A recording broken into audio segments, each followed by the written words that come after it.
Hoops fans have been waiting a long time for tonight. The Section 5 Class A Finals.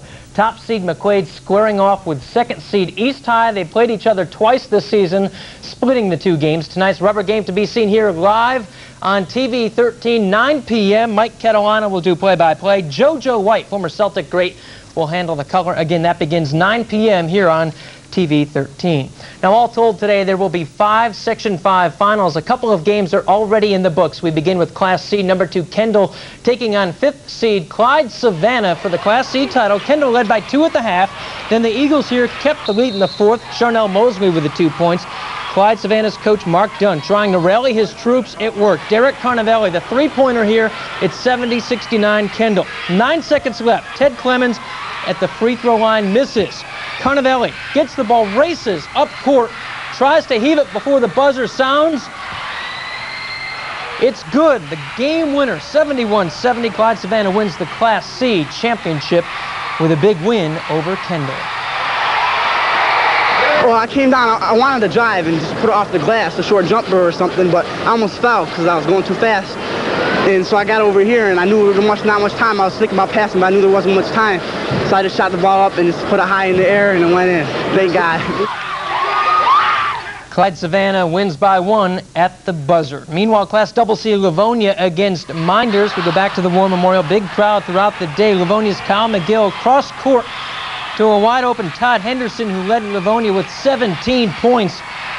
Minders coach Scott Smith trying to get something going here. Matt Verke gets 2 of his 28 points. He had a game-high 28, but Tom Downey's club controlled the ball till the buzzer. Livonia wins the Class Double C title by 22 convincing points, 73-51 the final there. Now Class Double D, Prattsburg against Campbell. Campbell, Red Jackets, Craig Lewis in the third quarter. Kept it close here, off the glass and in for 2. But Prattsburg, nice bucket here. Elton Shaw, nice effort, nice move for the 2 points. The bench beginning to rally for the Vikings. They won twice this year against Campbell. They would do it again. Prattsburg's Zach DeVoe on the second effort gets it. Prattsburg wins the Class Double D title by 5, 66-61 the final there. Now tonight, other than the East High McQuaid game, the Class D final at 7 p.m. between Wyoming and Belmont. While the They met for the first time on December 14th at East High, and McQuaid held the lead for most of the game. But the fourth quarter belonged to East. The Orientals won round 1, 72-69. On February 8th, they held the rematch at McQuaid. This time, the Knights were ready for all 4 quarters. They avenged the earlier loss, beating East by 11 points. It's 1-all in games now, but it's winner-take-all tonight as McQuaid and East battle for the Class A championship.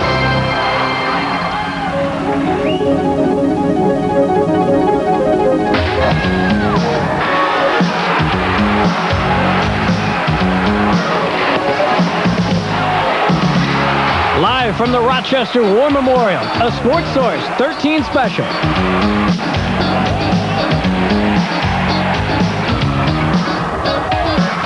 The Class A Boys Championship game. Tonight, it's the East High Orientals taking on the McQuaid Knights.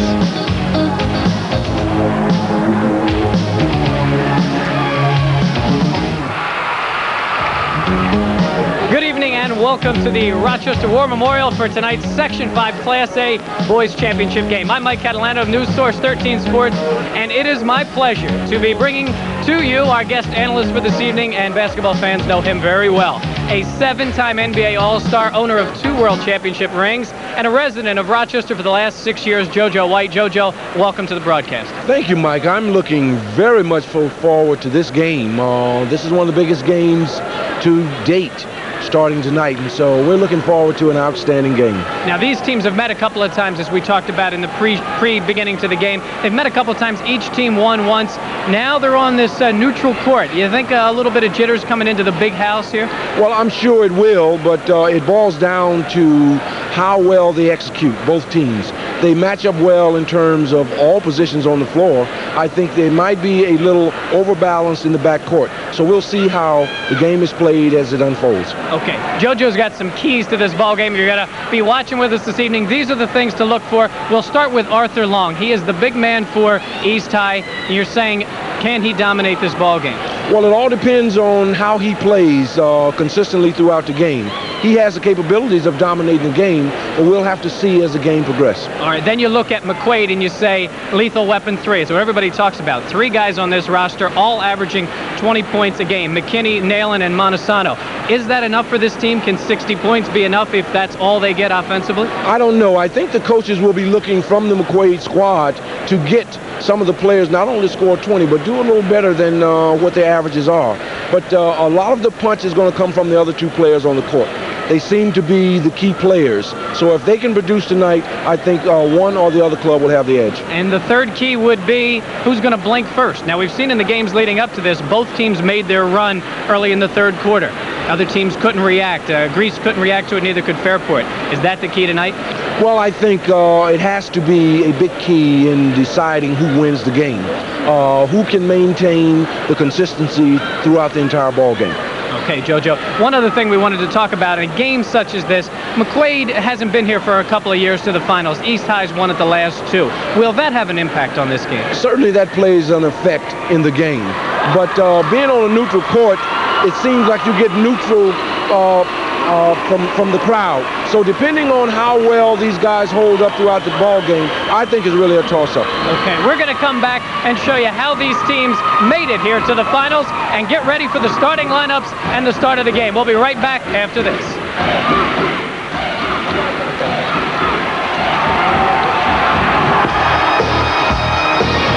For the Section A Class A championship game, the teams have taken the court and they're preparing the warm-ups, a little extended warm-up this evening, so the teams are going to have to get used to maybe a little different circumstances before they start this final game. You see the teams out there now. They are the McQuaid Knights getting ready, and on the other side, the East High Orientals. How did they make it here to the War Memorial? How did they get to the finals? Well, John Kucko takes us on the route for both McQuaid and East. Defending champion East High came into the tournament seeded second. They earned a bye in the first round and met Olympia in the quarterfinals. Senior Arthur Long paved the way with 23 points. He had 16 rebounds and 5 block shots. East upped their mark to 19-2 and advanced to the semifinals, winning 92-55. The Orientals set themselves up for an encounter with third-ranked Athena, a showdown between Arthur Long and John Wallace. Long won. The senior outdistanced his junior counterpart. Although Wallace had 26 points to Long's 22, the latter had a big second half.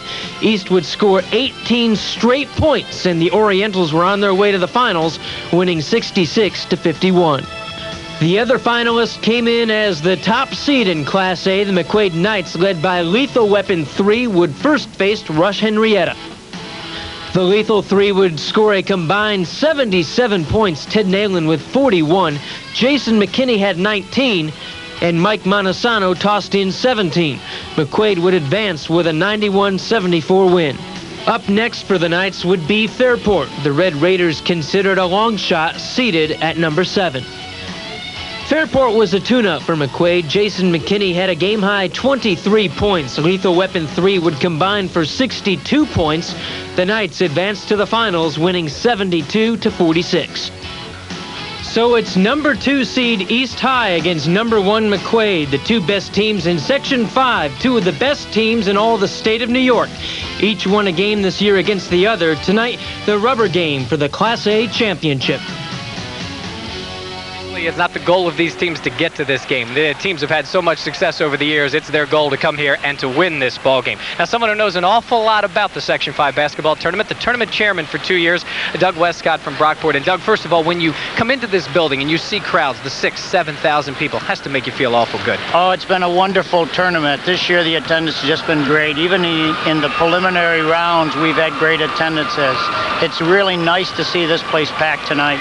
Especially on a night like this. Now, here we are with East and McQuaid, and we know, obviously, you're going to get the big crowd and the people come in. But the game beforehand, a school like Wyoming in here, winning the sectional title, and of course, the story about them in their final year, just shows the fact that you bring everybody into this tournament. Yes, this is the first year the D have come up to the War Memorial and played here, and it's been just wonderful. We've had a lot of close games today. It's just been a great tournament so far this year, and today's been special basketball games. It's really electricity in the air. I think one thing a lot of people don't realize is the fact of how unique this tournament is to other places. It isn't everywhere in the state or everywhere in the country they have an event like this.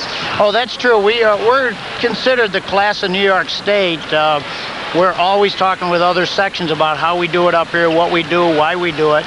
We want to continue to improve. We'll have a nice evaluation system at the end of the tournament, so to make sure that we are dealing with improvement and looking to next year. And it's just been a wonderful tournament. Anything in particular you're looking forward to next year?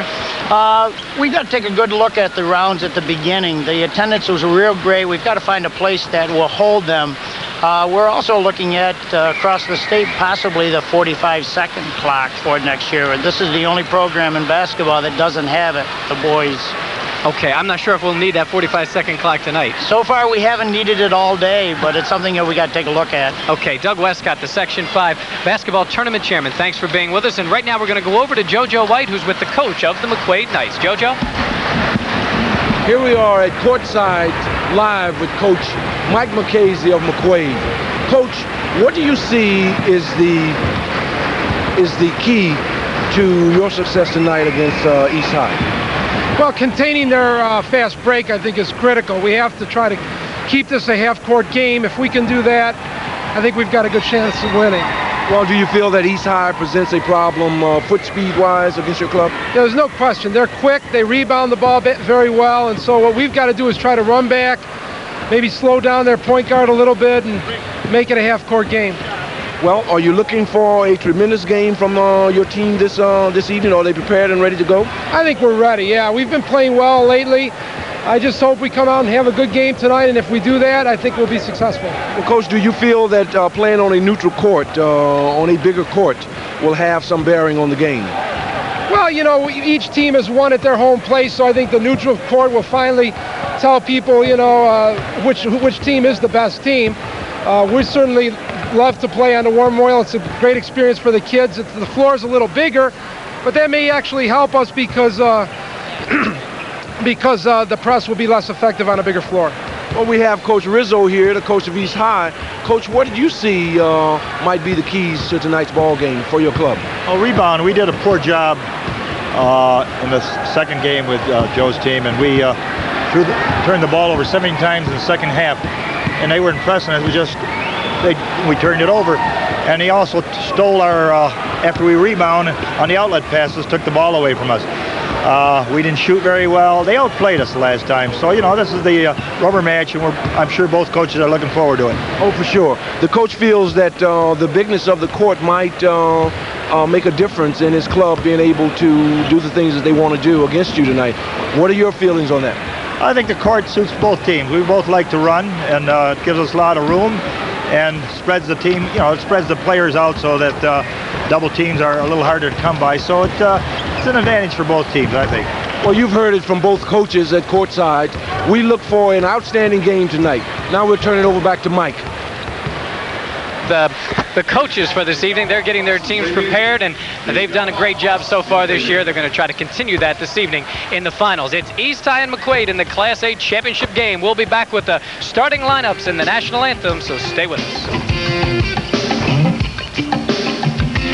Where the horn has just gone, and we're only moments away from giving you the starting lineups for this evening's game, and then we'll be just about set for East High and McQuaid in this Class A championship game. And JoJo, as we've talked about already in the beginning, it's a game a lot of people have anticipated because I don't think you get much argument that these are the two best teams in Section 5. And when two teams get together like this in the big crowd, I mean, your days with the Celtics obviously had a lot of big games and a lot of moments like this. What's the feeling like for a player right before he goes out on the court? Well, there are a lot of butterflies in your stomach.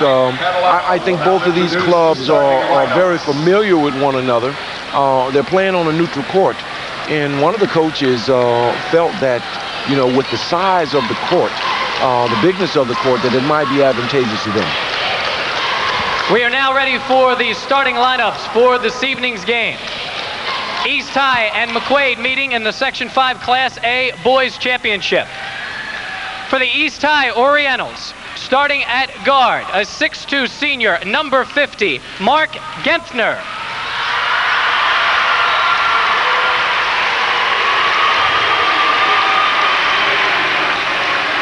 For McQuaid, at guard, a 5'10 senior, number 15, Jeff Armbrister.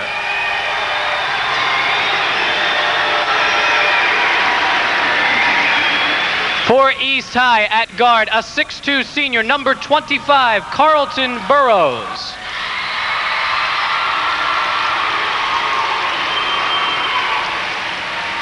For McQuaid, at guard, a 6'1 senior, number 23, Ted Nailin.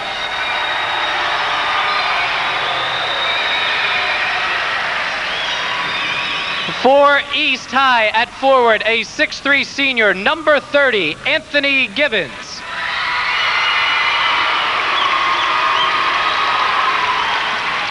For McQuaid, at forward, a 6'4 senior, number 40, Jeff Reese.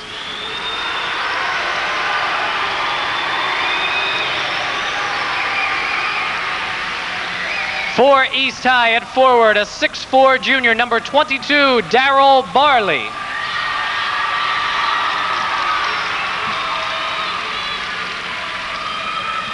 For McQuaid, at forward, a 6'3 senior, number 30, Mike Montesano.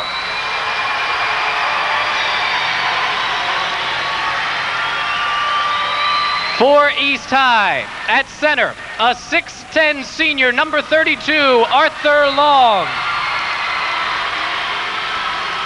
And for McQuaid, at center, a 6'10 senior, number 44, Jason McKinney. The coaches for this evening: for East High, Sal Rizzo. And for McQuaid, Joe Marchese.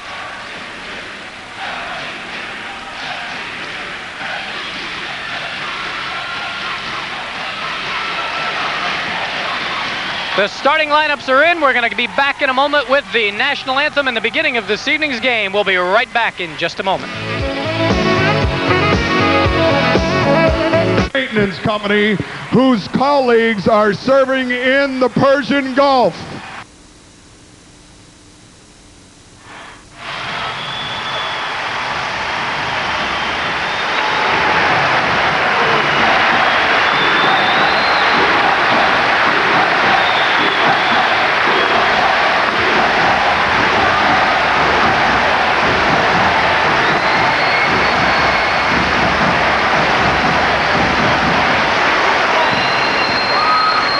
At this time, we have a special guest vocalist for the national anthem. Her name is Serena Carmen.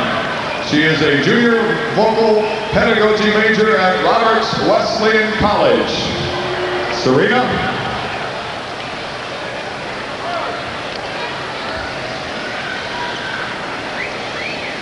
Oh, say, can you see by the dawn's early light what so proudly we hailed at the twilight's last gleaming, whose broad stripes and bright stars through the perilous fight o'er the ramparts we watched were so gallantly streaming, and the rocket's red glare, the bombs bursting in air, gave proof through the night that our flag was still there. Oh, say does that star-spangled banner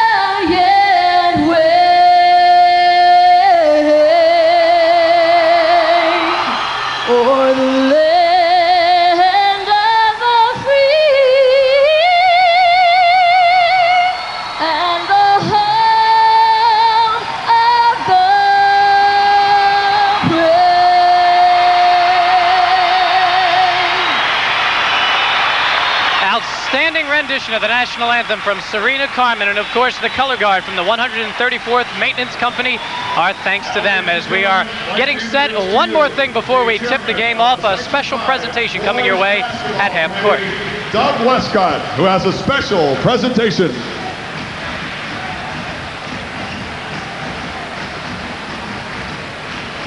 Thank you very much.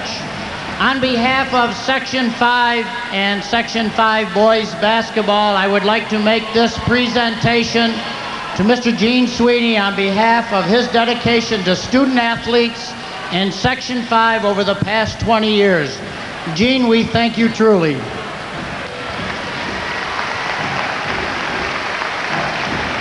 Thank you, Doug.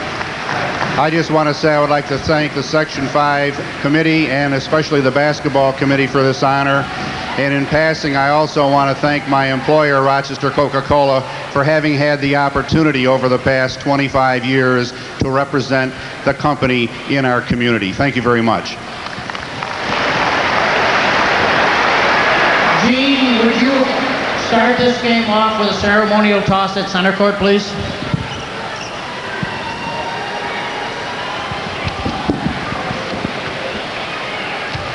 So Gene Sweeney from Coca-Cola, after 30 tremendous years of helping out Section 5 basketball, is now going to get his shot to start things off with the 2-6-10 guys getting the ceremonial tip.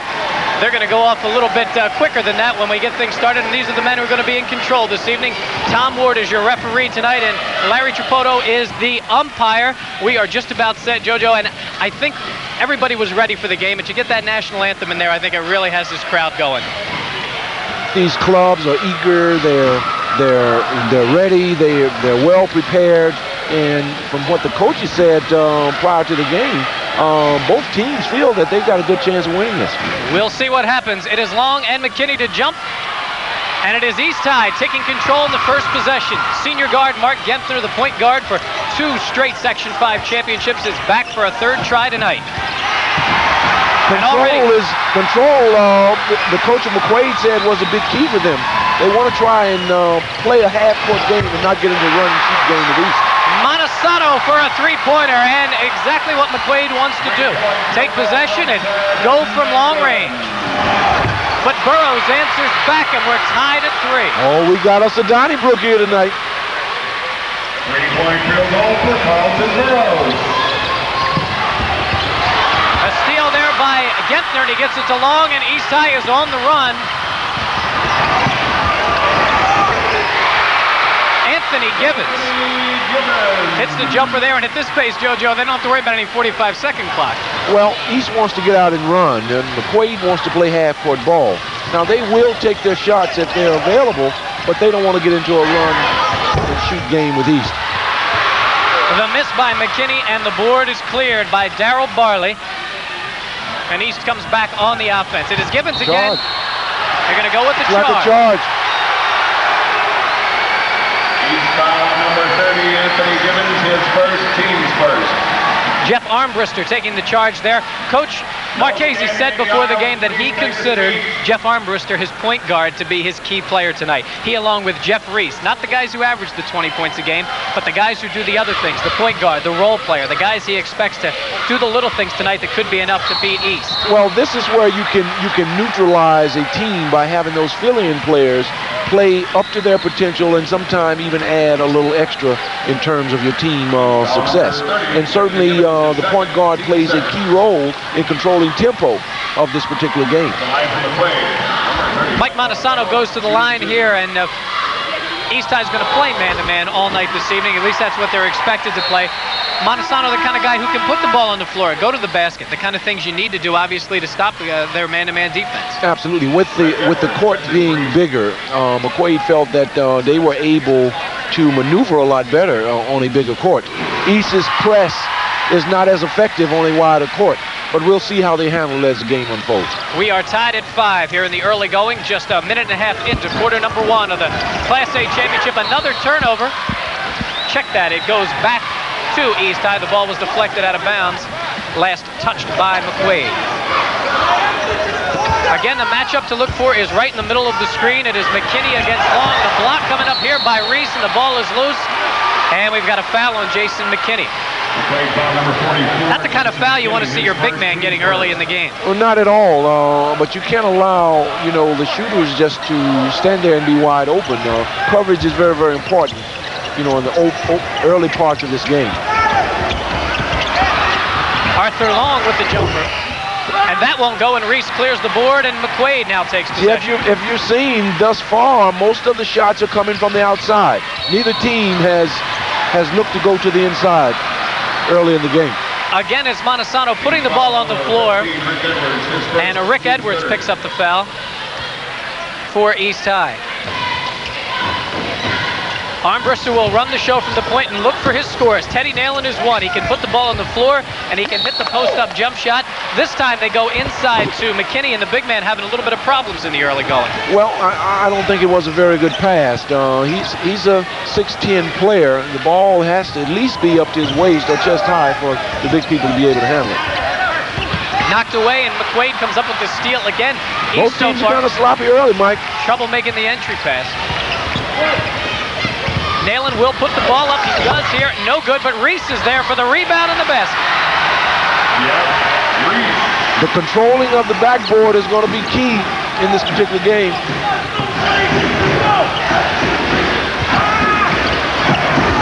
Darrell Bailey misses. Oh, Long goes for the rebound and the slam. He can't get it to go. Got a 3-on-2 and now decision McQuaid making. is running. Good decision.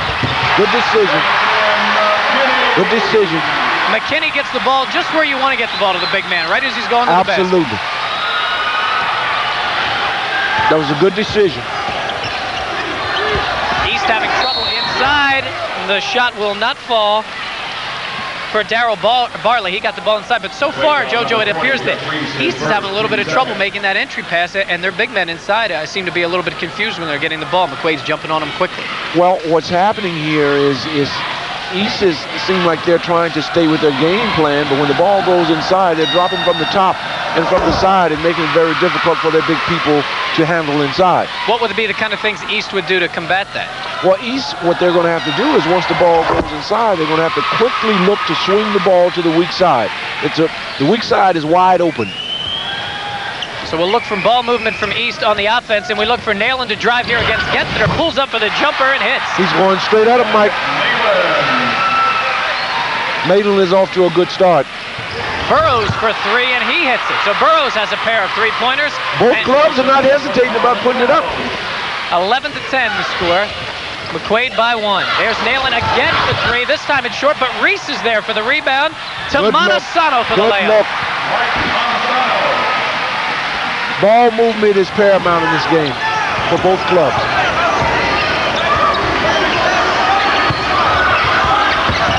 Edwards misses the shot, but there is the rebound by Barley and the putback.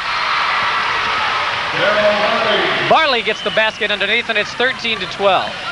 It boils down, Mike, to basic fundamentals of the game. When you've got two clubs that are evenly matched, it gets down to how well you handle offensive boards and defensive rebounds, and whether or not your key personnel is doing those things that can be effective for their teams to win. That time a matchup between the big men. McKinney getting the fortunate bounce off the rim as he goes up strong against Arthur Long to get the layup, but East comes right back, and it's Edwards up and under. Good drive. They're going straight at the big man, trying to get him in foul trouble, Mike. McKinney has picked up two early. Number 44, Jason McKinney, his second, team's third. We're going to take another look at this, JoJo, and again you say your big man picking up the fouls here. Here he's fouling on a guy that's a good 8 inches smaller than him. The situation, maybe he should just be standing straight up and not going for the block. Well, sometime in a game you get caught up in it because of the hype of the game. Now, as their center, when he made his drive to the basket, sometimes you have to give up space rather than going for the block. And with young players, as they go on, they learn when to be there and when to just put your hands up as opposed to jumping. Art Long got the rebound there, but Reese was there to tie him up and get the jump ball. We talked about Reese being that role player. So far, we've seen him get 2 offensive rebounds. We've seen him tie up Long there. We've seen him get the ball underneath for a layup. He's doing his job, but now it is East on the steal. Burrows tries to go inside. Ball knocked loose by Armbruster, and it's picked up by McQuaid. Possession is very, very important with both clubs who like to get out and run. East likes to run more than McQuaid, but McQuaid will run at opportune times.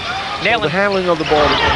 Nalen gets the ball knocked loose, but picks it right back up, goes to the hole, and it is rejected. And here comes East on the run. Burrows tracks it down. He's picking up. He's feeling it. He's shooting the ball extremely well. Burrows hits here, and we are even at 15. 3 minutes and 5 seconds to go in quarter number 1 of the Class A championship game. Burrows already with 8 points, the leading scorer this evening. They've got to find a way to stop him. Nalen hits. The McQuaid fans will remember Greg Woodard, obviously playing for Villanova now. Nalen plays a similar game to Woodard, except he is much smaller, but he is more prone to put the ball on the floor and drive to the basket. We've seen that so far. This time it is Long who puts it on the floor, and a big mistake there because Nalen jumped in and got the tie-up. See, every time the ball goes inside for East, the guards on McQuaid drop from the top and from the sides, making it very, very difficult. As soon as the ball is put on the floor, they double team. Arthur Long been kept in check so far in the early going, but Gentner tries the jumper. He can't hit, and it's tracked down by McQuaid as Nalen gets it over and Armbruster takes it at the point. Seems like both clubs are up for the challenge tonight, Mike. It is Armbruster going straight to the hole. He can't get it to drop, and the rebound is picked up by East and then knocked away. Good hustle on that play that time by Jay Wantke. He is a player that the Coach Marchese's very high on. He says that he's got great potential. He is just a sophomore, but he's the kind of guy that he expects in the near future this guy could take off and be a real valuable player. Not that he won't be this evening. The first big man off the bench for McQuaid. Now it's back for East again on the offense. Again, they're having trouble getting the ball inside. Ball knocked loose, and a foul called on the play, and it's going to go against Jeff Armbruster. He went for the steal. Check that. They got the offensive foul instead. It is an offensive foul on the opposite 15. Both clubs are looking to take it to the basket and forcing a few things and picking up offensive fouls. That will be a factor as the game goes on. Montesano also averaging over 20 a game. He's stopped by Long, but gets it back, goes up and gets the foul. Arthur Long not happy with the call, but good hustle again this time by Montesano. They are going right at Long. They're going at both centers. Yeah, they're driving at the basket, obviously trying to nullify what potential he has to block shots. Absolutely. I think as the game goes on, this will become a big factor in the game. How well both centers can play position defense and not get into foul trouble. Montesano makes the first foul shot. McQuaid, an outstanding foul shooting team. And of course, as I say that, he misses the second foul shot, and East comes down with a rebound. They're looking to run again and again. It is Gentner at the point. Going to Burrows. He has had the hot hand, but this time he gives it up to Long, who gets the baseline and the jam. They've got to cut off the baseline. Outstanding play by him. Arthur Long gets the dunk there, and it's 18-17 McQuaid, but Nalen's going to try to go at Gentner one more time. This time he is stripped, gets it back, and we're going to get a walk. That was a tough call. Chad Thomas checks in for East. Substitution for East Side. Chad Thomas comes into the game, and Rick Edwards sits down. 1:25 to go in the first quarter. Before I forget, Mike, I better say hi to the hoop shoot champions at the Elks Club in Henrietta. I was over there this evening and made a presentation to them. I'd like to say hi to them. They'll be watching this evening, and they see Arthur Long go for the hook shot here. Long getting his game going, and a 19-18 lead for East. We still have a close ball game, Mike, and as you see as we go on, those key ingredients that we talked about earlier in the game will come into play. Long gets the block here. His game's starting to take off. Now he gets the rebound, and they're on the break. It is Burrows ahead of the field as he tracks it down. Alley-oop to Long. It's too high, and the ball is loose. Reese doesn't hustle for it, but Edwards does, and the ball comes back to Gentner. Stripped away, and ball is loose on the court, and the call is we've got some good hustle. A held ball this time. This time the possession goes to McQuaid. Obviously what East wants to do, though, JoJo, they want to get the ball and take off. Now, on that occasion, obviously the alley-oop might have been a better play if the ball was a couple of feet lower, but that's the game they play. Well, Coach Rizzo feels that foot speed, they have the advantage. So every opportunity they want to get up and down the floor. What McQuaid has to do is once the shot goes up, either they have to box out on the boards or they have to be conscious of getting back on defense. Looks like McQuaid's going to hold it for one here. Armbruster out front with just 20 seconds to go in quarter number one. McQuaid trailing it by a point.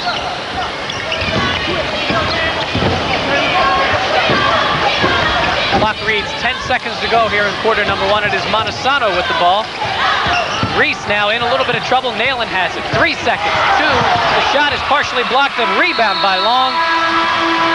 And we have reached the end of quarter number 1 here in the Section A Class A Finals. So far, it is everything that was advertised. We've had an outstanding first quarter. I think as we go on, a lot of the butterflies will get out and play will start to be a lot smoother. It is 19-18 East High after 1 quarter. We'll be right back with quarter number 2 after this.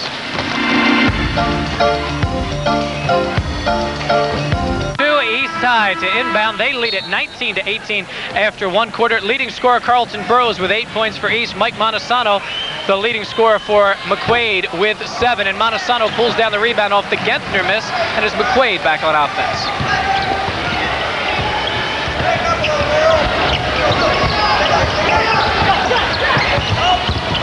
Nalen goes baseline, and this time he is called for the charge. Case there, maybe he should have just pulled up for the jump shot. Well, he's been shooting the ball well, and he was able to get around the first defender, and the shot was there right on the baseline, and he elected to take it all the way to the hoop. The entry pass this time inside, and the shot rolls in and out for Barley, but the rebound is put back in, and the foul. Barley gets it back and scores, plus the foul. He'll go for the three-point play. Outstanding play by him. When you're playing against a big front line, when shots go up, you have to make sure that each player gets a body on the offensive player to box out around the glass. East has a lot of leapers, and you have to keep them boxed out on the boards. He gets the foul shot to go, and it is East High now with a 4-point lead here early in quarter number 2. Armbruster will probably go the entire way at the point guard, and Nalen is the shooting guard. This time he's way off, and the rebound to Arthur Long, who's beginning to dominate on the defensive end. Inside to Bailey, who goes strong for the basket. See, Mike, you're seeing them start to run the floor. What McQuaid has to do is when they shoot, they've got to be conscious of getting back on defense. Execution is the key. Armbruster does not shoot that often, but when he does, he is accurate. He hits the short jumper there to stem the tide just a bit. It is now 24-20, East leading. Drive by Thomas, he dumps it off to Long, who can't get it to fall. The ball is loose, and it's picked up again and knocked out of bounds. Good hustle again on the offensive boards by Barley. You wonder how long Marchese's going to keep his big man on the bench with the 2 fouls. Well, he's got to, long as the game is fairly close, he can buy himself some time. What McQuaid team has to be conscious of is boxing this big team off the board. Montesano drives the basket there and is fouled. He came up a little bit late. Looked like he might have twisted his ankle, but he'll go back to the line. We mentioned Barley, Darryl Barley, coming into the game as a starter tonight. 7 rebounds already. Very active on both the offensive and defensive boards. He's doing the job on both ends. We also talked about how long he'd keep McKinney, the big man, out of the game, and he went right back with it. I knew he wouldn't hold him out too long. But long as the game was fairly close, he could buy himself some time by letting him sit. With the 2 fouls, too. If he were to get a third, I'd imagine he'd stay on the bench right the back rest to of the the half. So we'll have to see how much East tries to go right at the big man as McQuaid comes out in a 1-3-1 half-court trap.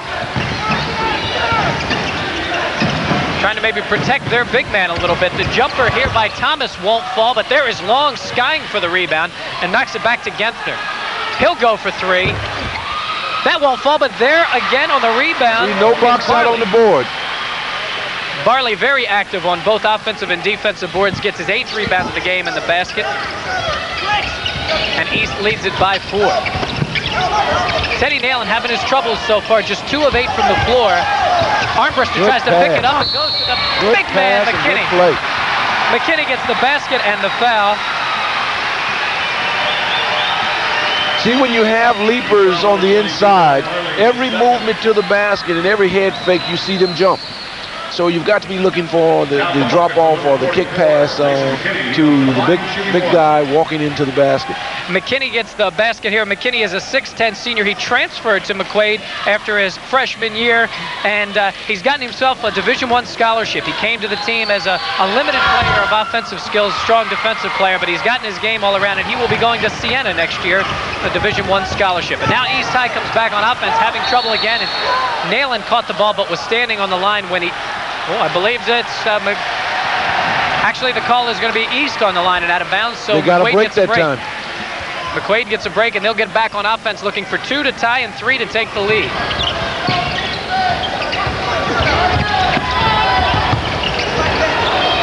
McKinney from way out puts it on the floor, and Gentner's there for the steal. 2-on-1. Burrows goes up, and it is rejected. But before that was a heck of a play, Mike.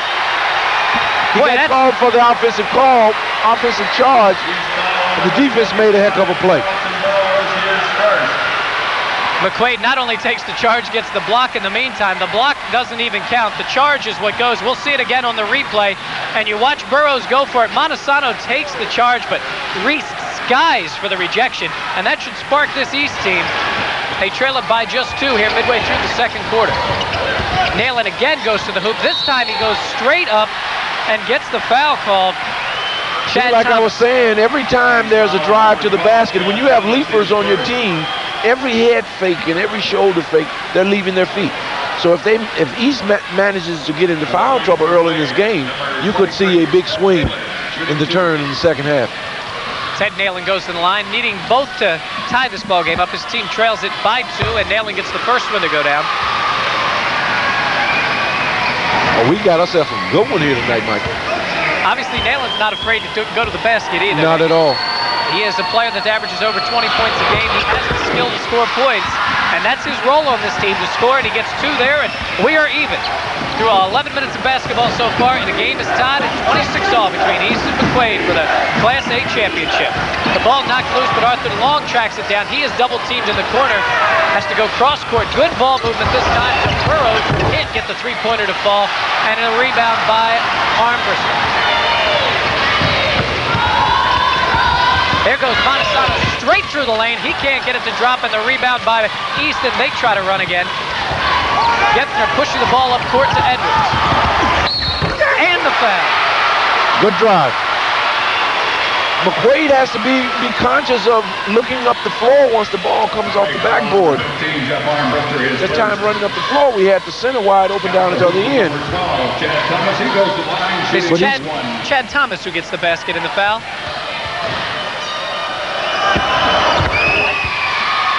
And converts the three-point play to give East High a 3-point lead, 29-26.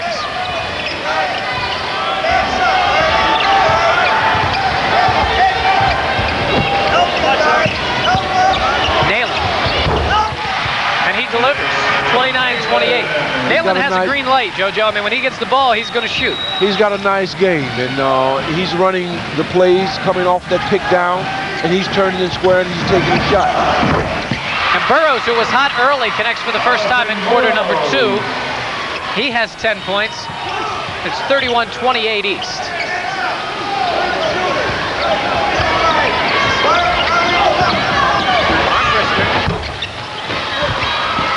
And East pulls down the rebound. Gentner looking to run, and Arthur Long in front of the court. Nearly travels, and they go back to Gentner. And Art Long skies for the rebound, goes off glass, can't get it to fall. Over the back. This time, Barley, who's been so active on the boards, a little too active that time. He's foul number 22, Daryl Barley. It's going to result in foul shots. Yeah. It's going to be a 1-on-1 for Jeff Reese, who is going to go to the line for McQuaid. You would think the pace would favor East, JoJo. They said they wanted to get out and run and get as many shots as possible. McQuaid doesn't seem to really be bothered by the quick pace. Well, they are, but East is not capitalizing each time they've had transition opportunities. The right pass, the right shot coming at the end of the break.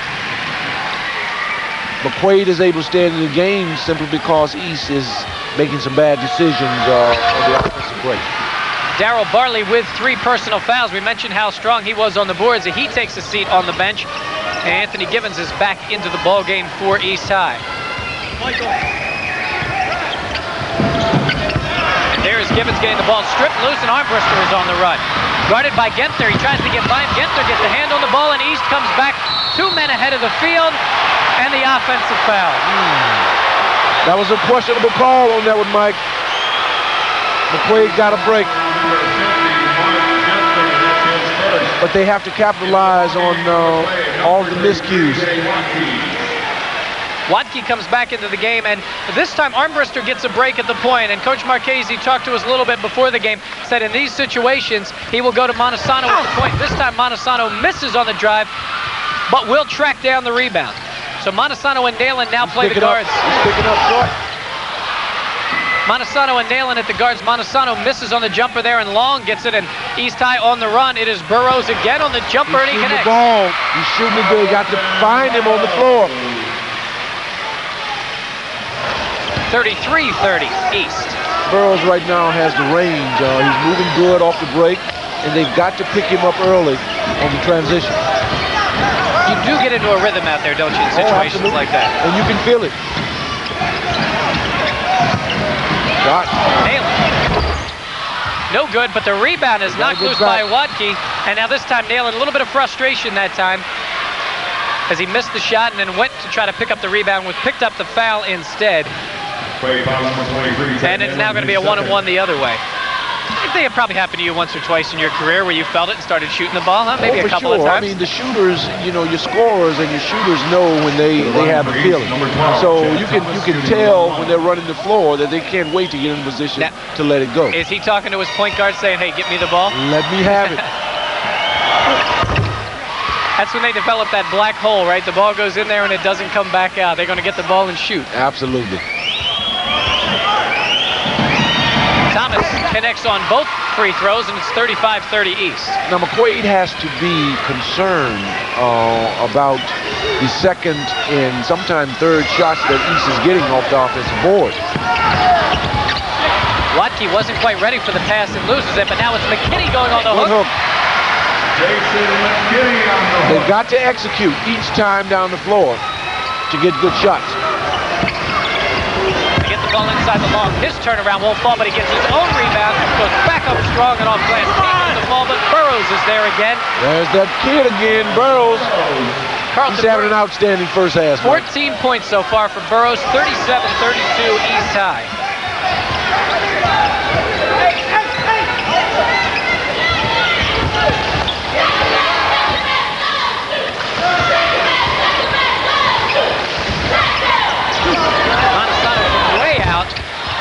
That won't fall, but there's Reese on the rebound. He loses control. It's knocked out of bounds off of Arthur Long, and McQuaid takes possession again.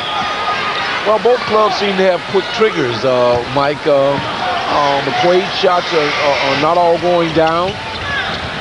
They're doing a poor job of getting back on defense, and with those two things, I think they'd be right there in this game.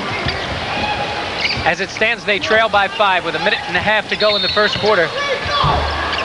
Well, a tough foul for Arthur Long to pick up there behind McKinney, but Long gets called for the foul, his second of the game. Well, they're working on him a little bit down underneath, and pretty soon he's going to have to go and sit down and watch from the bench. How many is that for him now? That is 2 fouls on Arthur Long. I wouldn't be surprised if he did take a seat on the bench before the half. So he picks up that third foul with only a minute 20 to go in the half. Well, depending on what happens in the next sequence down the floor, I look for McQuaid to again try to go down in. McKinney can't convert on the line, and East takes control. It is Mark Gentner again at the point.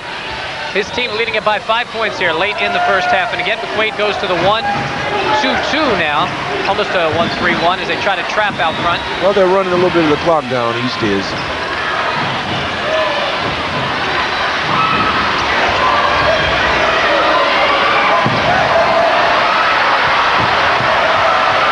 To hold on to it, maybe to get a final shot as they lead before half.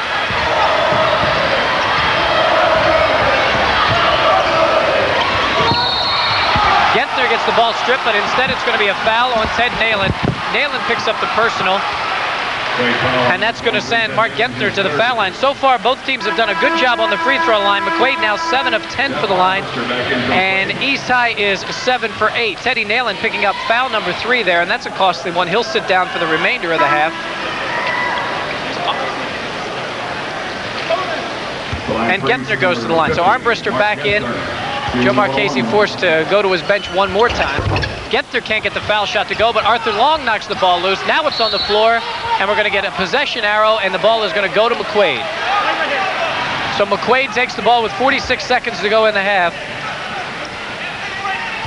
The big man, Jason McKinney, having his problems so far here in the first half. He got into early foul trouble and has yet to pull down a rebound. And that's a big part of the reason why East High holds an advantage in rebounds in half number 1, 20-11 over McQuaid. They've done a good job on the glass, especially Darryl Barley, who has 10 rebounds and did an outstanding job before he picked up his 3rd personal foul. So with 41 seconds to go in the half, now it is McQuaid's turn. And Armbrust, surprising there. The point guard doesn't make many mistakes this time. A double dribble, and it's a turnover for McQuaid. So East High will get an opportunity. Both teams trying to hold it for the last shot and having trouble doing so.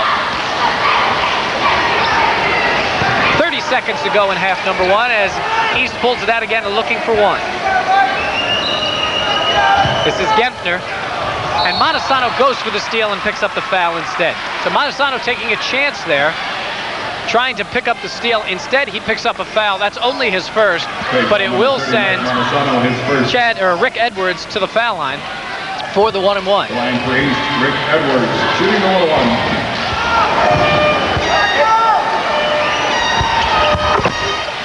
First free throw is good by Edwards. Chad Edwards is a 5'11" guard. He is just a sophomore, doing a good job for Sal Rizzo's team tonight. Second free throw is no good, and Wadke pulls down the rebound. So East has possession, or McQuaid with 17 seconds to go in the half. McQuaid trails it by 6. This is Montesano. Now he's in trouble. He goes to Armbruster with just 8 seconds to go in the half. He nearly loses it to Reese. Now Reese has the ball stripped, picks it back up. It is Montesano for 3, and it won't fall, and we have reached halftime. Montesano goes for the 3-pointer. The ball gets knocked loose, and the horn goes to end half number 1. It is 38-32. East High holding a 6-point lead on McQuaid as we've reached halftime of the Class A Boys Championship game. Now let's go over to JoJo White. Coach, you find yourself down 6 points. What do you see on the floor that your team needs to do in order to get back in this ball game? Well, you know, 6 points is nothing, but I think we got a little tentative when they went to the 1-3-1. We need to penetrate a little bit and make things happen. I think we've got to do a better job, you know, inside with our big men. You know, we just aren't doing a very good job inside right now. Coach, I felt, you know, the first half that we were doing kind of a poor job of getting back and covering them on the break. Will you talk about that with your club at halftime? Oh, absolutely. We talk about it all the time. You can't allow them to break. They've gotten a few breaks. There's no question about it. Well, Coach, I know you want to get in the locker room and get to your ball club. Thank you so very much. Okay, JoJo with Joe Marchese there at halftime. His team trails it by 6 and probably feels a little bit fortunate that it's only a 6-point deficit, as his team did not play a steady all-around game. Nalen had trouble hitting from the outside. That's what he does well. McKinney had trouble on the glass. That's what he does well. So McQuaid should feel fortunate they're down just 6 at halftime. We'll be back with the halftime festivities right after this. You're watching the Class A Championship game on WOKR TV 13. Coaches in all of Section 5 involved in this game. Joe Marchese of McQuaid and Sal Rizzo of East. Both in the past have won the Coach of the Year honors. Didn't get it this year. Some other well-deserving members were named Coach of the Year in all classes of Section 5. Made this luncheon possible. For the 5th year in a row, Burkett Mills was the gracious host for the annual Players Coaches Luncheon at Locust Hill Country Club. The Coaches of the Year were announced at the event. In Class A, the honor goes to Fairport's Jeff Fitch for a 6th time. Fitch led the Red Raiders to a 16-4 record this season. In Class Double B, Greece Arcadia's Doug Childs picked up the 2nd Coach of the Year honors of his career. Childs' team was the top seed in this year's tournament. In Class B, Ron Saravolo of Newark was the winner for the 2nd time in the last 3 seasons. Saravolo has led the Reds to 89 wins in just 5 years with the team.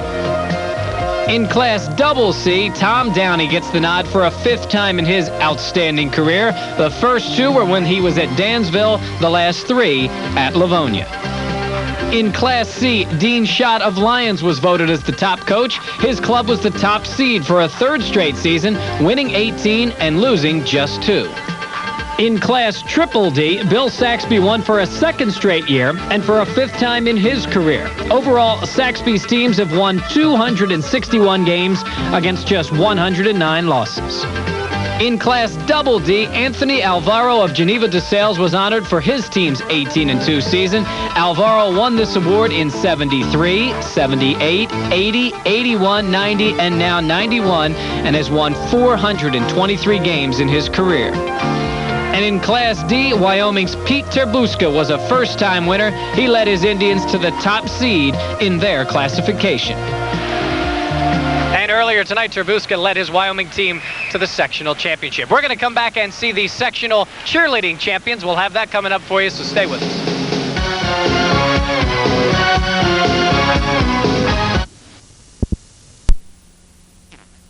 Those were highlights of all the other sectional championships. John? Okay, Mike, we got a lot of basketball action to show you, beginning with last night where there were 3 title games at the War Memorial. Total, they drew over 7,000 spectators. Last night, Wilson met Franklin in the Class Double B final. Royal Hagen's running here, passes off to Jason Griffin. He had 2 points. He led all scores with 16. Franklin coach Trent Jackson trying to fire his troops. Rashid Snow makes the layup here. But Wilson went into the half leading by 20 points. This shot by Royal Hagen's, though, did not count, although it looked pretty good. In the second half, more from Wilson and Hagen's. Here, dishes off to Andrew Gaffel for the layup. Wilson goes on to win the Class Double B title 57-44. Taking on Pelmac, Newark played without Todd Rowlands, their leading scorer, but John Doubler picked up the slack inside. He had 17 points. Pelmac fought back in the 4th. Brian Nolan with the 2 here cuts the Newark lead to 1. But the Reds' unsung hero was Rick Wheaton. Drives in for a big bucket. Newark wins its 2nd straight title, 52-47. In Class Triple D, Holly took on Honeoye. A record night for Ralph Angelo. Surpasses Terry Brown as the Section 5 all-time leading scorer with 2,378 points. Holly played a tough game. Julian Barato ties the game here with this bucket at 17 at the half. In the second half, the Bulldogs went on an 11-2 run. Ralph Angelo with a jumper here. And the celebration afterward, Angelo for his record-breaking night, and the team with their Class Triple D title. I knew when I made the bucket that I broke it, but it wasn't my first concern. I seen the 4 corners, I'm like, we gotta win this game. The record was not my main concern tonight, that's for sure. Now today, all told, 5 games were decided, 1 being decided right now in Class A. 1 was decided earlier at the final buzzer. Here's a look at earlier action at the War Memorial. We begin with the Class C championship between Clyde Savannah and Kendall. The Eagles led by 2 at the half. They continued that lead in the 4th, and Charnel Mosley makes good on these 2 points.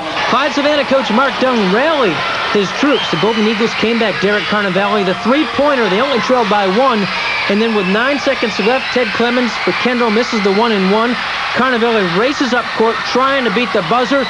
He's got it. And Clyde Savannah wins the Class C championship over Kendall. Well, I came down, I wanted to drive and just put it off the glass, a short jumper or something, but I almost fell because I was going too fast. And so I got over here, and I knew there was not much time. I was thinking about passing, but I knew there wasn't much time. So I just shot the ball up and just put it high in the air, and it went in. Thank God. Clyde Savannah wins 71-70. In the Class Double C final, Livonia against Minders. Livonia's Kyle McGill goes cross-court to a wide-open Todd Henderson, who led Livonia with 17 points. Minders coach Scott Smith trying to turn it around for his troops. Matt Verke gets 2 of his game-high 28 points, but it wasn't enough. Tom Downing's club controlled the ball right down to the final buzzer. Livonia wins the Class Double C championship 73-51. In the Class Double D final, Prattsburg against Campbell. The Red Jackets try to keep it close. Craig Lewis in the 3rd quarter for 2 points, but Prattsburg was just too much. Elton Shaw, the nice effort here, in for 2. The Vikings starting to rally on the bench. Later on, Zach Devo, a second effort here, goes in for the 2. Prattsburg wins the Class Double D title 66-61, the final there. And in Class D, between Wyoming and Belmont, Wyoming led most of the game. Offensive rebound was a key. Eric Emerson takes it in and scores here. But the Belmont Golden Bears kept pace. Gene Smith works around the pick to pull within 2 points. It came down to foul shots. Steve Hirschman nails both free throws here to give Wyoming a 2-point lead. Belmont tried the last effort before game's end. It didn't go. And Wyoming is the Class D champions, winning 74-70. Okay, we're going to send it back to the War Memorial. East High leading McQuaid 38-32. We now join Mike Catalana and JoJo White. Thank you, John. And we are with the Section 5 President-elect for next season, Don Ramsey. And everybody at Greece Arcadia is going to know this guy because he's the one, if you're in trouble, you go to this man, the principal of the school. Tell us, first of all, what's the President-elect's duties? Basically everything that the president wants you to do and that he doesn't want to do. It's really sort of a training position getting ready for the presidency. Now, Mike Foster has the presidency right now, and that will be for another year. What are your thoughts for next year and then the year after that when you take over? Well, the section itself, of course, is facing some, and has been facing some tough times financially. And one of the things that we have been really working on and spending an awful lot of time on is trying to get the finances of the section in place. And of course, having a tremendous crowd like we've got here tonight and have had throughout the tournament surely helps that. And also the corporate involvement certainly has to help too. That's also quite true. Yes, the Coca-Cola and Burkett Mills, they just do a tremendous job. And of course, even in some of the other sports that the section has championship tournaments, and we have corporate sponsorship there. So it really does help. Yes. Speaking of corporate sponsorships, we're going to bring in basketball chairman Doug Westcott, who has a presentation for us. Go ahead, Doug. Thank you very much. On behalf of the Section 5 Boys Basketball Committee and the Section 5 Council, I'd like to present Rochester Coca-Cola Bottling Company, Andy Dragonetti, with this plaque for dedicated service for 20 years. Andy? Doug, thank you very much. It's an absolute privilege for Coca-Cola to be associated with Section 5 for 20 years. It's a thrill for us. It's recognized as one of the premier tournaments throughout the state, and it's just a small way that Coca-Cola can return something to the loyal consumers in the community. Thank you very much again.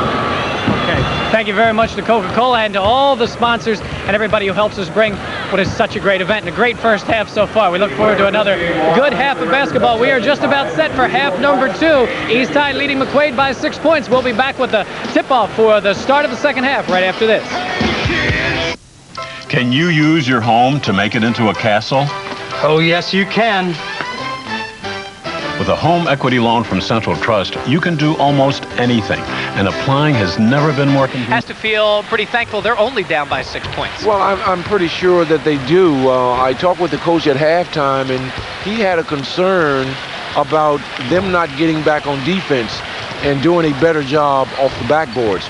So I'm sure he jumped on those two issues at halftime. Speaking of jumping, let's take a look at Arthur Long, who for one stretch there in the first half really asserted himself in the middle. Now he's going to come up with the rebound here, or check that go baseline. And again, we talked about it when it happened. You can't give a baseline to a guy like that. Not at all. He's a real leaper on their squad, and when you let him get in position to where he can use his leaping abilities, he's going to hurt you. Arthur Long with just 4 points, but 8 rebounds and some good defense. We'll see what he can do in half number 2. We'll be back with the beginning of the second half of action right after this.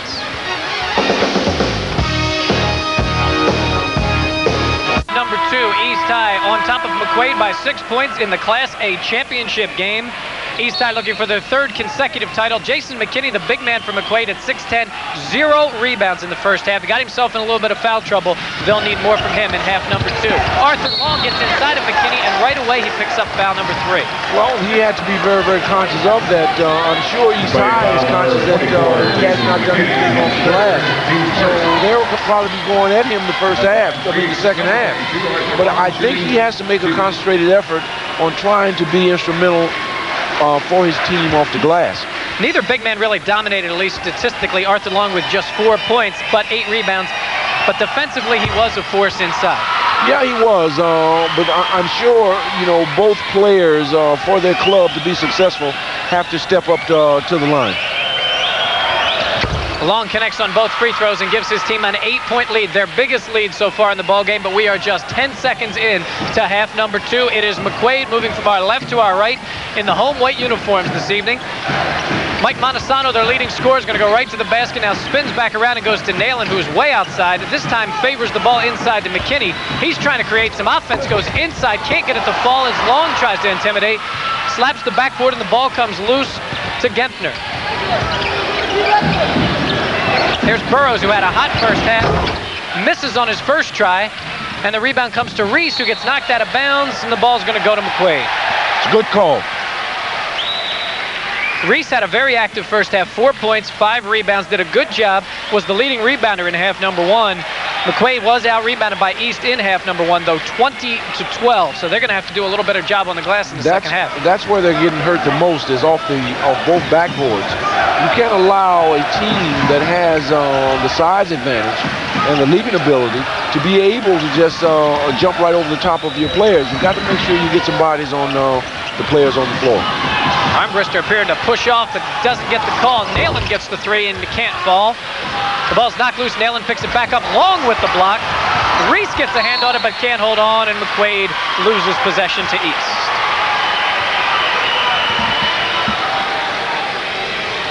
Dangerous time, though, for McQuaid. When you say down 8, they're not moving at all. They could find themselves down in double figures really quickly. Absolutely. I think they have to be very conscious of shot selection, the handling of the basketball, getting back on defense, and good shot selections. I think is going to be the key for them at getting back into this game. Joe Marchese watching his McQuaid team struggle here in the early going, having trouble protecting the ball. As you mentioned, they have done a good job on Anthony Givens, one of the top players for East, held to just 2 points in the first half, just shot an air ball that time. But that's one of the bright spots so far for McQuaid. They haven't really played their game. Montesano. And the glass is cleared once again. This time it is Darryl Barley picking off the rebound, going to Gentner. Now here is Givens trying to create some offense for himself. Gentner is wide open. Dribbles the ball right off his own foot and out of bounds. Well, see, if they can take advantage of these miscues, certainly they can creep right back into this game. And especially, as we've mentioned before, McQuaid has the capability to hit the three-pointers. They have not shot the ball all that well. There's the 3 for Nalen, and he doesn't get it. But Barley gets another rebound, and again, it's Gentner there, the man they go to on the outlet all the time. They know he's in control at the point. See, they look for Barrows. He's open again for the easy shots. He misses, but steals the ball and gets the jumper. You have to be conscious of where he is on the floor at all times. He's having an outstanding game, Mike. 16 points for Burrows here in the early going of the third quarter.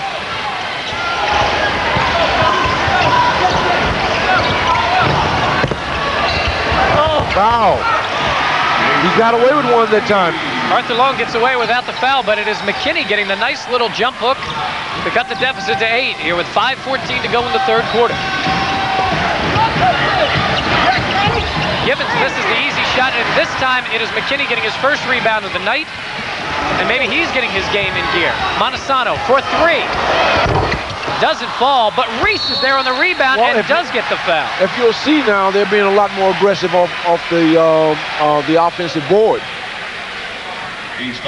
Boy, I asked before the game, I asked Joe Marchese, tell me something about Jeff Reese. He said not only is he the best defensive player on the team, he's also the best athlete on the team, and he considered him the key player for his team tonight because he said East High is going to leave him wide open, try to go on their lethal weapon 3 and leave Reese. He's the go-to guy, or he's the prove-it-to-me guy. He's the guy that has to make the shot when he's open. Well, now is the time to step up to the line. He connects on the second free throw to cut the deficit to 42-35. And there's a timeout. Timeout by East High. 4:57 to go in the half. East High leading at 42-35. We'll be back with more from the third quarter action. Section 5 Class A Championship right after this. caught a glimpse of Joe Marchese between the break there during the timeout talking to his team, JoJo. Well, see, I think because both clubs are so familiar with one another, he knows that somewhere during the course of the game, the second half, that this team is going to go dead or go cold. But he has to make sure that his club is within reach for when that happens.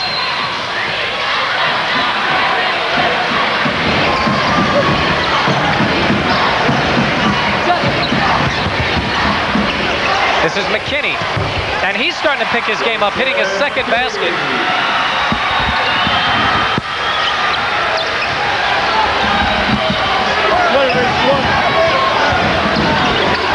See, they can't leave barrels too long.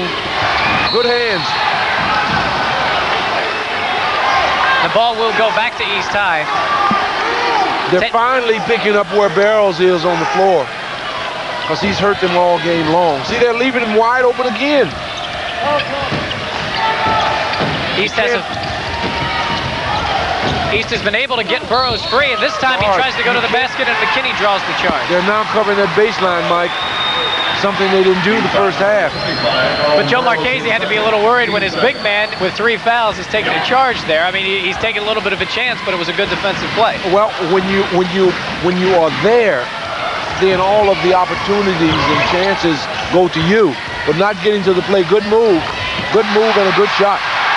That's what Ted Nalen does best. Puts the ball on the court and hits that nice jump shot. He hits it there to cut it to 42-39, and if he gets his game heated up, it'll be a big plus for the McQuaid offense. Well, it seemed like, Coach McCasey knew exactly what he was talking about in terms of East High going a little bit flat.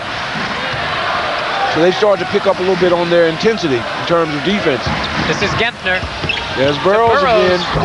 They're missing now. And McKinney starting to establish himself on the defensive boards, pulls down another rebound. And McQuaid can cut it to 1 with a bucket, can tie it up with a 3.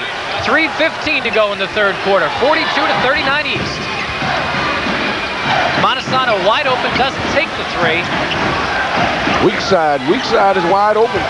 McKinney puts Good it on the drive. court, goes right to the basket. Good drive. He's going straight at the center now. And Burroughs has cooled off somewhat. 6 for 8 in the first half from the floor, just 1 for 4 in the second half. McKinney has picked his game up, and that's why McQuaid trails by just 1 point. Burroughs this time goes inside. The shot is missed by Barley, and the rebound comes back out to McQuaid, and they can take the lead with 2:33 to go in the third quarter. But Gentner steals the ball, and East is on the break. Gentner, no foul on the play, and the ball is tipped in, but wait a second. Wait a second, this one's coming back. Oh, we got us a nice one here. It was offensive goaltending, Mike. The ball was around the cylinder of the rim, and you certainly can't touch it when the ball is around that cylinder. We'll take a look at it again. It is Gentner going right to the basket, but you'll see on the rebound, the ball pops loose, and it is Barley who is... See, before it check cleared... that, it's Long who's right over the rim. Before it cleared that cylinder, he was up over it. So the basket wasn't allowed. McQuaid with another chance to take the lead. It is Nalen's turn for the jumper. He's got the hand, Mike. What he's doing now, he's not hesitating on his shot. He's taking it. And that was for 3. McQuaid leads it 44-42. They've outscored East 12-4 here in the second half. But East answers right back. The jumper by Chad Thomas. We are even at 44. They're going outside of what they want to do, the East High team. They were fortunate enough to get that basket. Montesano from way out doesn't get it to fall, but Reese tracks it down. Can't hold on. That was a little bit outside of even Montesano's range, JoJo. Well, he feels he's a little bit hot, and the good shooters, like you say, he has the green light, and he's going to try and take those shots that he feels he can make.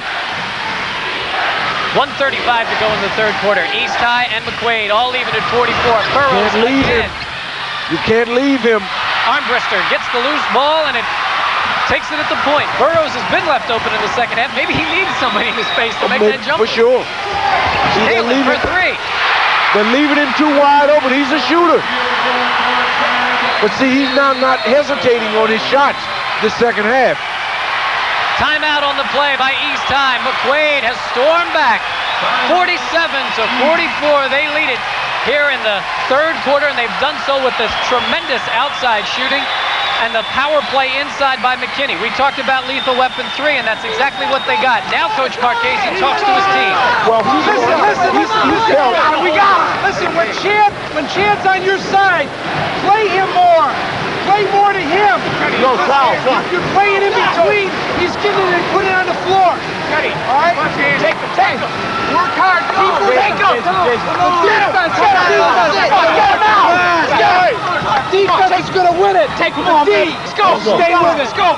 Work hard. We're in 13 red. Stay with it.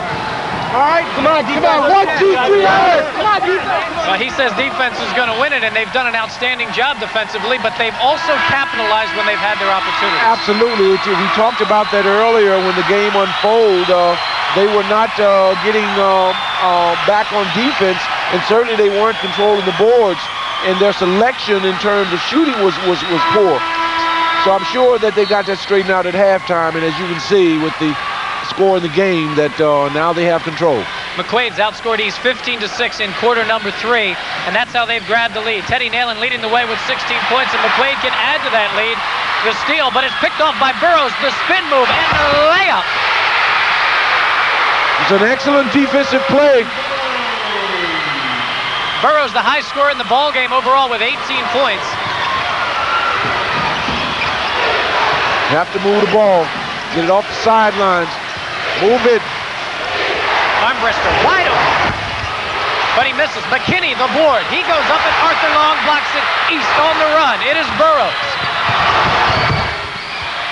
Misses, but Long goes high for the rebound, and we've got a foul. It's going to go against Mike Montesano.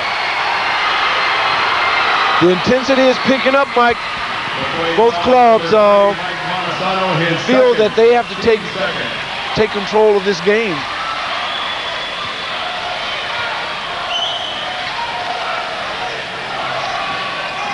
Here it is on the break again, and it is Burrows going up for the shot and missing, but it's Arthur Long again crashing the offensive boards, and that's where they drew the foul. Arthur Long going up for the foul. We have a timeout. East High calling another timeout here, 29 seconds to go. Kind of a surprise there with 29 seconds to go in the quarter, but Sal wants to get the lead. His team trails it by 1. Well, both clubs seem like they are pretty much in control of what they're trying to do. But you've got to make sure that you're 29 seconds on the clock, that you get the kind of shot that you want to get, with the score being as close as it is. East High has used 2 timeouts here so far in the second half. They have just 1 timeout remaining, so that could be a big factor considering McQuaid has 4 timeouts left in this game. It could play a big factor as the game comes to a close and going into the end of this game. Well, the East High team is ready to play. The East High cheerleaders are still ready. McQuaid's still on their bench. But they have to be happy with the way things have gone in this third quarter. They trailed it by 6 in halftime. They lead it by 1 now. This is a big possession for East High. Mike, let's see what they come up with. Genthner to inbound. Arthur Long, the man on the inside that they'll probably look for. The alley-oop to Long. The ball is knocked free, but it's picked up by Thomas. And he goes inside, and the ball is laid in by Darryl Barley. 19 seconds to go in the half. Now it is East High holding a 1-point lead.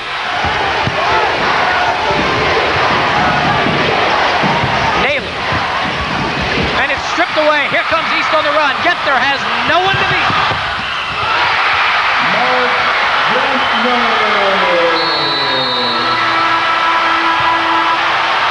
That timeout looks awful good now, doesn't it? Well, it does. I'm sure the coach at McQuaid is upset. They've fallen right back into that same pattern that they was in the first half at not getting back on defense.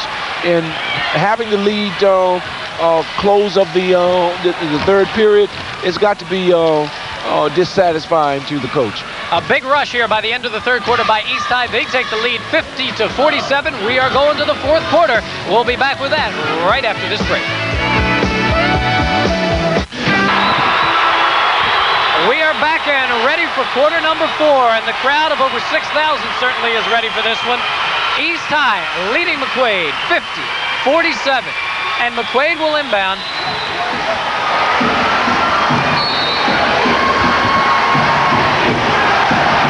It is Jeff Armbruster at the point along with Teddy Nalen as the guards for McQuaid. The starting five for both squads out on the court right now. Montesano to Nalen. Good shot. Good pass. He's shooting the ball extremely well. They've got to look to get the ball to his side of the floor. Nalen, the leading scorer for McQuaid. He has 18, including 10 in the second half. Thomas. And Montesano does a good job of boxing out there, gets the good position, but then can't hold the ball. Well, I thought on that particular sequence that Burroughs was on his back on the rebound, but it seemed like the officials are allowing these guys to play. Inside, Thomas. That won't fall, but the tip in by Barley. And we go again on the box out on the boards. Barley with the rebound and the putback, and it's 52-49 East. Montesano. Yes. Went inside for McKinney, and he wasn't ready for it. It's a tough break. I mean, his decision was good. I don't think the receiver was ready for the pass. Tough to fault a guy for looking inside, yeah, but it might have been a case when that close to go ahead with the shot, but he's looking for the better opportunity, trying to get the ball inside. McKinney has had a good second half. The next three possessions, good play. The next three possessions for both clubs are crucial. McKinney comes up with the block there, and it is Armbruster coming back on offense for McQuaid. This is Montesano for three. No good, but the ball is loose, and it's tracked down by Nalen. He's looking to shoot. Reese is wide open. This time he doesn't take it. Montesano does. And he can't hit. East on the break, and they throw the ball away.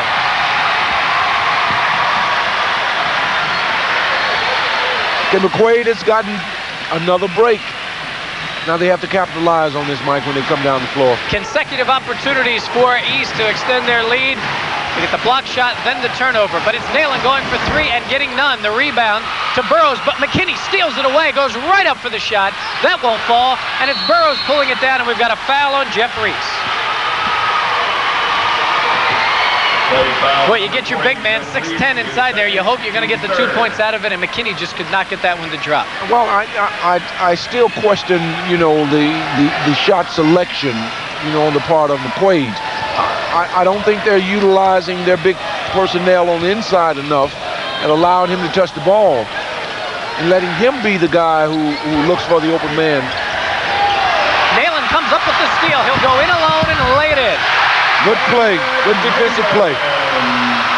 That is a key play. McQuaid had 3 consecutive times down court to get a bucket. Could not do it, but Nalen does it. Defense to offense to cut it to 1. It's 52-51. Arthur Long goes inside, and he's called for the travel.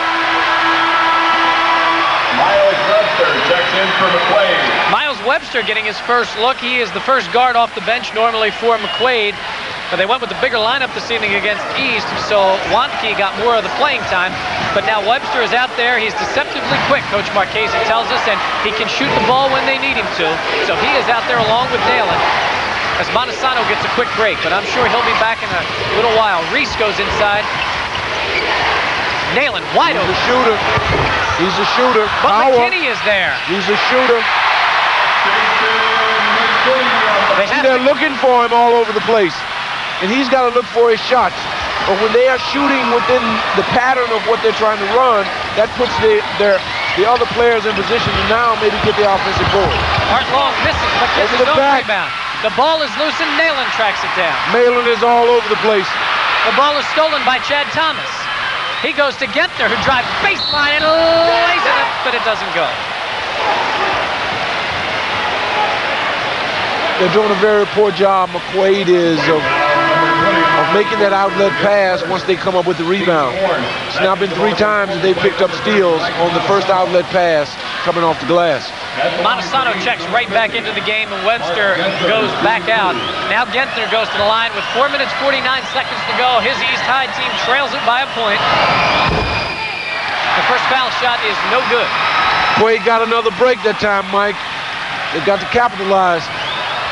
If he make this one, the game will be tied. And he does so. So the game is even. Oh, we got us a good one here tonight. 4:45 to go in the fourth quarter. It is 53-all. If they send 23 off the top, they've got to know where he is at all times. Reese not even looking at the basket, looking to make the feed. Does so. Monsanto. He has gone cold, but McKinney has picked up the slack inside. Powering. Straight up, and you're going to have foul underneath. Got a break. Chad Thomas gets the foul underneath. That time, Art Long went straight up with McKinney and made the block, but Thomas called for the foul underneath. Chad Thomas, his second. Team third. Here's the rebound again. You see McKinney, JoJo, does his job, goes straight up what he's supposed to do, but does get a break. He got a break. Hey, but you can't fault McKinney in this second half. This kid came to play coming out of the locker room. He's doing a much better job in the second half. I'm sure the coach had something to say to him about not having a rebound the first half. He makes both foul shots there. He has 5 rebounds in the second half. His team leads it by 2, 55-53. See, if they're smart, they'll find this kid who has the ball now. Burrows. He misses, and again it is McKinney pulling down the rebound.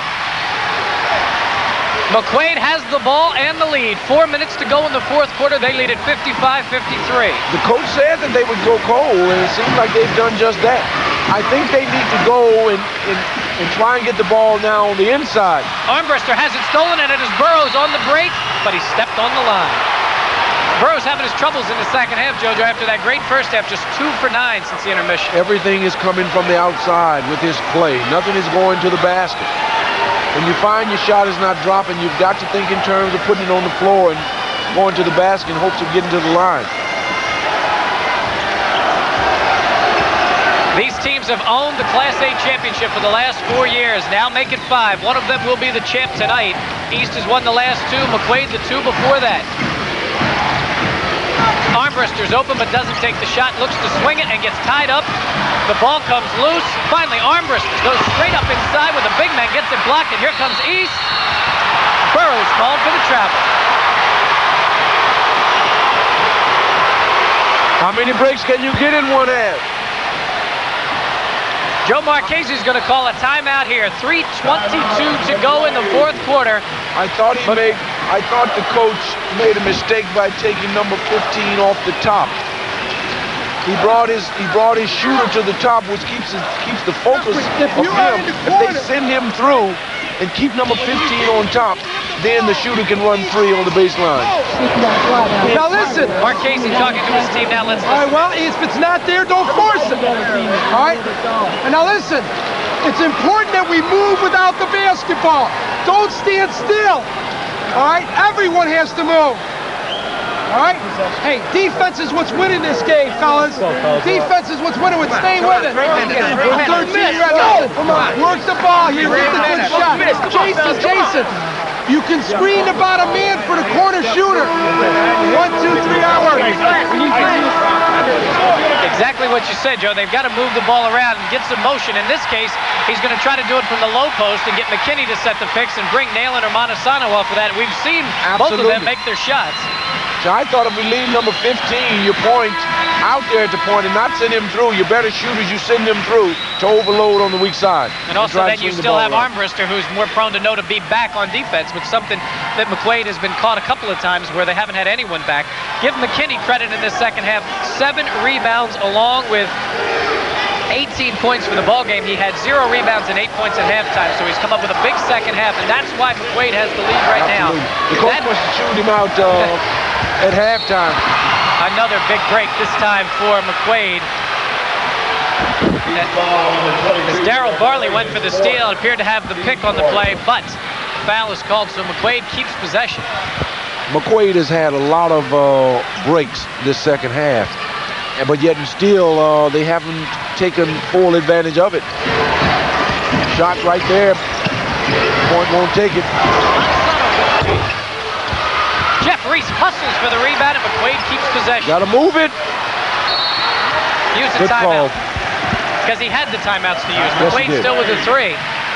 Now they're down to 2 timeouts left. If you'll notice, Mike, every shot is coming from the outside. I think their center has been playing extremely well the second half. I'd allow him to play with the ball a lot more on the low box. Well, we thought this was going to be a tight game. These teams had met 2 times earlier this season. They met early in the year back in December at East High. If you think that way, we're and dead. East won it by 2. McQuaid came back to win at home by 11 in the second game. Let's listen to Sal Rizzo. You got to be tough in there. Now, he went up above him. Okay, I don't know if he hit him down there. There's been worse than I see, but I'm not going to blame them. I know they're not cheating on purpose. Now, you can't think that way. You must think positive and say, we're going to win this game. We're going to go out and do it. Come on. Yeah, hey, we might have to press, so That's be all right. prepared. Okay, we got a lot of time yet. We might have Come to on, press. get out in here. Let's go. The calls are going the other way, and that the officials are not calling them fairly, and it's taking a ill effect on their play. And Rizzo certainly notices that, and he's trying to get his team fired back up to get back in this game and pull it out. Sal Rizzo's been through a lot of these games and won a lot of championships in Section 5. He has an outstanding team again this year, but he's facing an outstanding team in McQuaid. Battle number 3, as we mentioned, they split the first 2. And this is the one that really matters. This is the one for the title. McKinney, a lot of contact, no call that time, and here comes East on the break. It is Gentner getting the ball to Burrows on the break. That won't go, and the smallest man on the court, Armbruster, pulls down the rebound. McQuaid has to run that clock down a little bit, run off some of that clock. They're pulling the trigger a little bit too fast. I would spread out and let them have to come to us, come to McQuaid. He's still dropping back in their zone, and they're going to wait. Now Gentner comes out to pressure, and Nalen has the ball. Montesano goes baseline, challenges long, and loses. The ball goes to Gentner, and East trying to run again. Bad pass at the feet of Varley, and he gets tied up. Bad pass that time by Gentner. Very bad pass. I thought the shot selection again was poor too.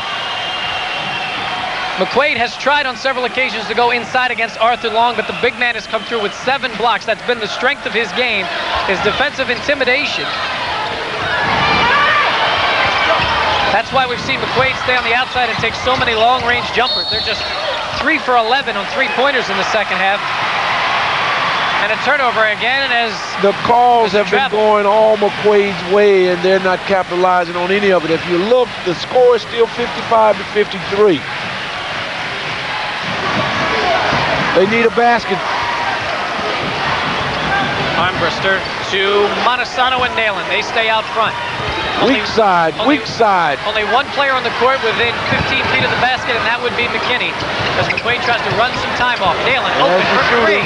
There's your shooter. He's been hot all game, Mike. Ted Nalen has made 2 of the key plays. That 3-pointer and the steal earlier in the 4th quarter to bring his team back after they had fallen down by 3 points. Ted Nalen making 2 big ones. His team now leads it by 5. Varley. No, and McKinney pulls down the rebound, and we've got a jump ball. Possession goes McQuaid. And now the 1 timeout may come into effect. Just 1:14 to go for East. They're going to have to go to the full court pressure right now. Well, they've always used this as one of their weapons over the year.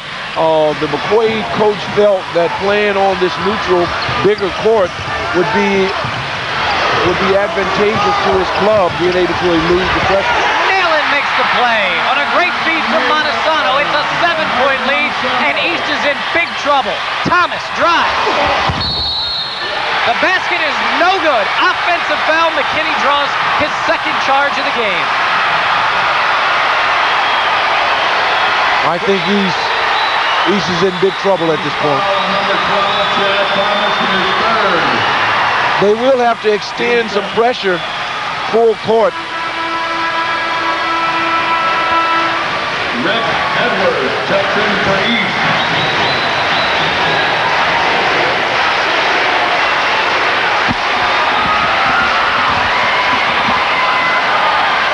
McQuaid to inbound. 54 seconds to go in the 4th quarter. They have extended their lead to 7 points. They must move the ball still, Mike. Armbruster in a little bit of trouble. Gets it to McKinney. And now to Nalen. The clock winds down. Just 40 seconds to go. East is going to have to. East thought they had the steal, but the kick is called on the play, and so McQuaid gets the ball back one more time. All they need to do, Mike, is spread out the court and move the ball. East is forced to. Somebody's open underneath. See that throwing it away. They threw it away that time, and East tries to come back. This is Arthur Long who dribbles it right off the Reese's or Armbruster's foot, and then is called for the offensive foul. East is in major trouble now, down by 7, just 29 seconds to go. The smart thing to do would be to spread the court and move the ball. Make them have to come to you. Put your ball handlers. Well, McQuaid leads it by 7 points. They've called timeout. They're an excellent foul shooting team. They're hitting 75% tonight. East is going to have to do something and make a couple of turnovers in his last few seconds. And now they have to go to the three-pointer. Well, absolutely. The sad part about what has happened in this game is both clubs had elected to try and score from the outside. We heard earlier the second half that the coach felt that East High would fizzle out. They were hot in the first half, and they did go cold, and McQuaid was able to capitalize on that. You need it in Mike or Teddy's hands. Mike or Teddy's hands. He puts the ball with either Montesano or Nalen, his two best shooters, obviously, and get them to the foul line. But obviously, at this point, with a 7-point lead, 29 seconds to go, it is definitely McQuaid's game to lose. Well, it's still a lot of time on the clock, Mike. With the ball being turned over as much as I've seen it, all it takes is a couple of shots, a couple of turnovers, and the game is right back into balance. They have to move it. And it is Nalen who gets fouled. He'll go to the line. The foul on Chad Thomas. He's had an outstanding game, number 23 man. He's fouled, number 15, Rick Edwards. Check that, Rick Edwards on the foul. That's his third personal, and this will send Nalen to the foul line. At the line for the play, number 23, Nalen. 1-1. A 1-1 for Nalen.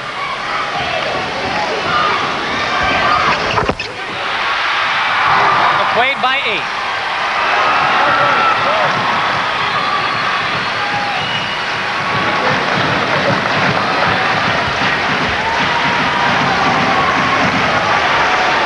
So we said at the top of the show that it was important for McQuaid how they execute. Whether or not they stick with the basic fundamentals. Certainly, talent-wise, East has the most talent all the way around, in my opinion, but... Rick Edwards gets the layup to cut it to 7, but just 14 seconds to go in the game. It certainly looked like this game is in the bag for McQuaid. Well, we can give you a little information. Obviously, the tournament committee feels that this game is in the bag with just 14 seconds to go. Ted Nalen, who had 27 points so far this evening, has been named the most valuable player of the Section 5 tournament. He is joined on the team by teammates Mike Montesano and Jason McKinney, also making the all-tournament team. For East High, 3 members of the team: Carlton Burrows, who had an outstanding game, Arthur Long, and also guard Mark Gempner. Also making the team, one player who's not involved in this game, 6'8" forward center John Wallace of Greece Athena. Ted Nalen had an outstanding game. I thought consistently he played well throughout. Some of his selections early in the game were poor, but I'm sure the coach covered that at second half, and this kid has come out and done a super job the second half. They call it Lethal Weapon 3. It's the combination of Nalen, McKinney, and Montesano. And in different spurts tonight, they all came through for this club. And that's why McQuaid's going to be sectional champ. There's just 10 seconds to go, and Reese will go to the foul line. The foul this time on Rick Edwards. I thought number 15, their point, contributed well. He didn't do a lot of scoring, but he certainly controlled the tempo and made the initial plays from his ball handling abilities. He was very, very instrumental in McQuaid's win thus far. Jeff Armbruster, he is a senior guard, and he did an outstanding job tonight. Before the season started, they didn't know what they'd have at point guard. They weren't sure. Joe Marchese said to his guards, hey, I need somebody to take control, and it was Armbruster who did the job. Just 3 seconds to go. The tip-in is no good, and McQuaid is Section 5 Class A champ. Oh my, we have an upset.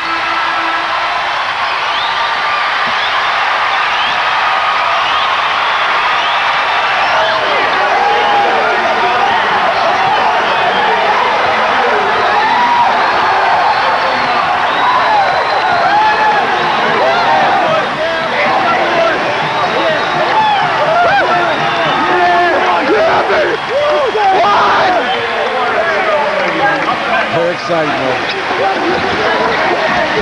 And we're going to come back with more from the Section 5 championship. You see Ted Nalen, the MVP of the tournament, being interviewed right now. His team, the Section 5 Class A champs, McQuaid 62, East 55. We'll be right back.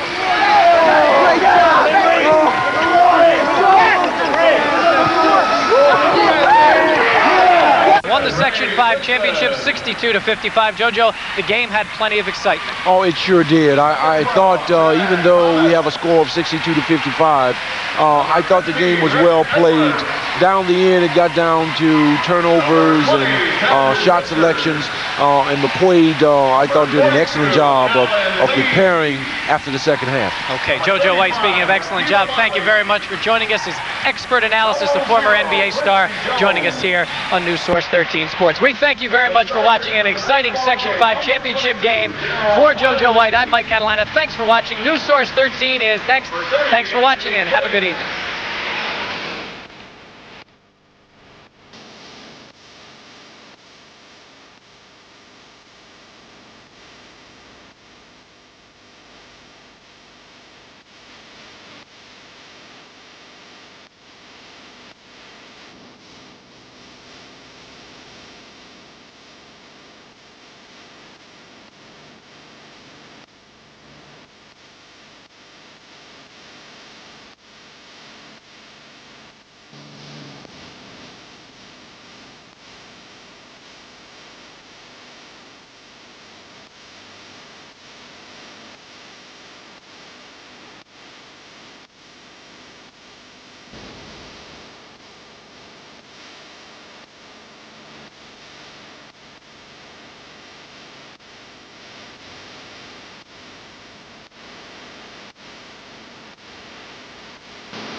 So